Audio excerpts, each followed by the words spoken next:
abasirikare mubona no munsi ari umuce wa 40 ugiye kugombora umuce wa 34 mu rurimi rw'Ifaransa bita ibatayo yari imazeyo umwaka urenga. Umwaka rero urenze canke umwaka ushitse ahubwo neza utararenga bitagoranye, abasirikare baraheza bakaruhurirwa bagakorerwa mu ngata n'abagenzi babo. Ikindi no bamenyesha nuko abasirikare bacu bose bamaze kuronka inyigisho zo kugarukana amahoro n'umutekano aho bikenewe hose ku isi, ari naco gituma ubuye bitagoye abarangije ikiringo cabo baca bakorerwa mu ngata n'abandi bitagoranye tangorane.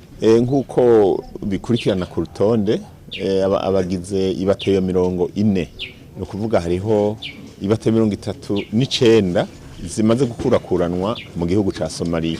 Ubu rero bageze ku ibatayo 40. Hariho n'izindi mu minsi zizoza zirakurikirana ku kiringo c'umwaka nkuko nabivuze. Aba rero bagira bagende bashika 952 bagiye kugombora abagenzi babo bangana gutyo nyene.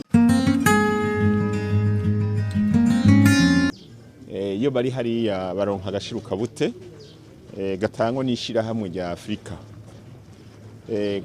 Vyagiye biravugwa harajamwo impari zitari nke, mugabo nkuko ejo bundi hariho ujejwe igisata c'umutekano mu ishirahamwe rya Afrika heruka ino yabivuze, yaravuze yuko atakibazo amategeko yahinyanyuwe agatega ko gikumu ubu unye karitezwe, ndetse amezi 3 ya mbere no kuvuga ukwezi kwa mbere kwa kabiri n'igice kwa gatatu cyo mu mwaka uheze ishirahamwe rya Afrika ryamaze kuvuga yuko mu minsi ya vuba gashobora gushika mu banki nkuru y'igihugu, hanyuma bene ko bakaronka